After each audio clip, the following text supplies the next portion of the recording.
Hi, I am Margarita Borodinskaya, and I am excited to share with you my recent capstone data science project, an analysis of how our daily habits, especially screen time and multitasking, affect our mental well-being and lead to overstimulation. In today's digital world, many people feel mentally drained. I wanted to understand what leads to this overstimulation. Using data, I looked at how screen time, stress, fatigue, and other lifestyle factors related to mental well-being.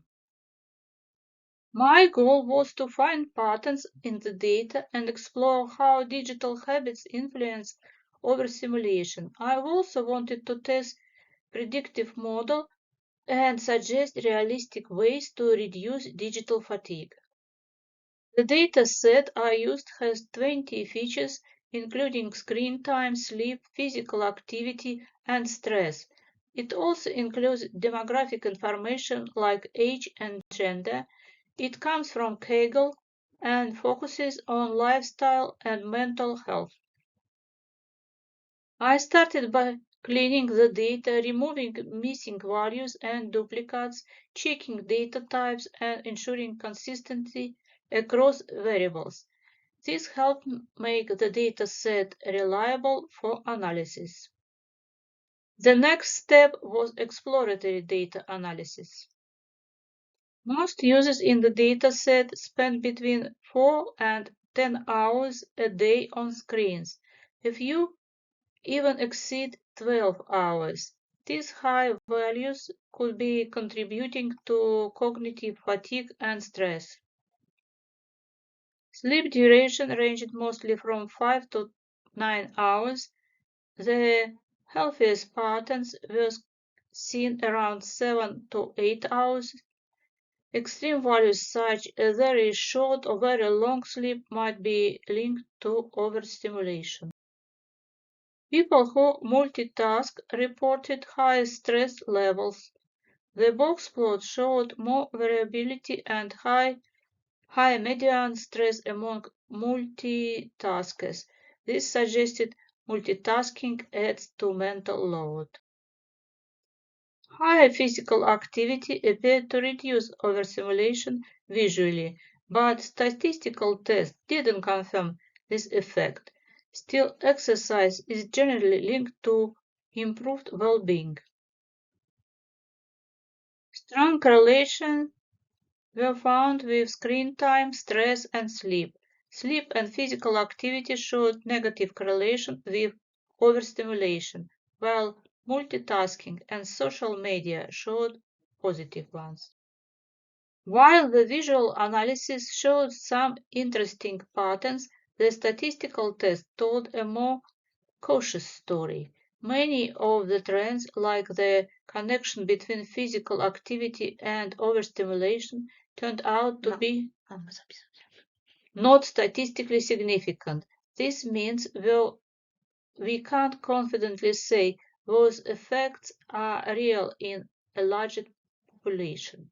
However, that doesn't make them useless.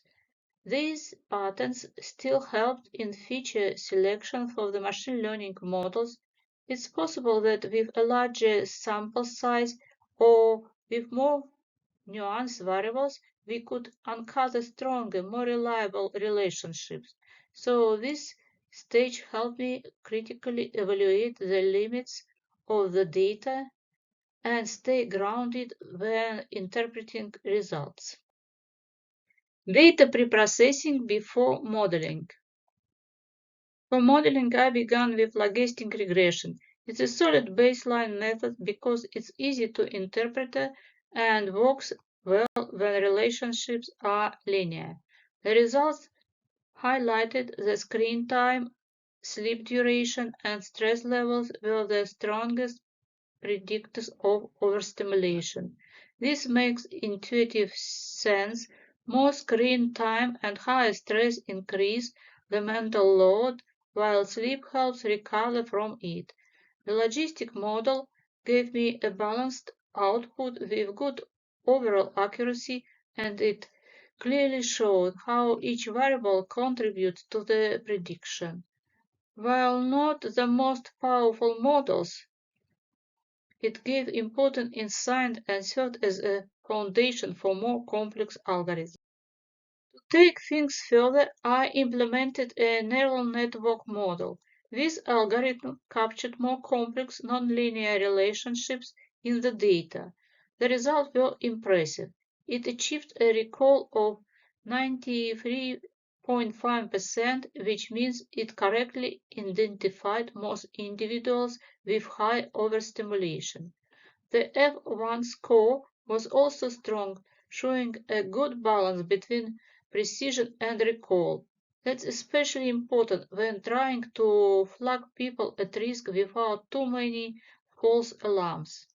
So even though this model is more of a black box, its performance makes it useful tool when accuracy and coverage are critical, for example in digital well-being apps or early alert systems. Based on the findings, here are a few recommendations to reduce overstimulation. First, limit day screen time and reduce social media usage. Even small breaks during the day can make a difference. Second, practice regular physical activity and maintain good sleep hygiene. Consistent sleep and exercise support mental clarity and low fatigue. Third, try digital detox strategies like phone-free hours, minimal notifications, or mindful apps. And finally, use digital tools to track cognitive fatigue. This can help you become more aware of your mental limits and take action early.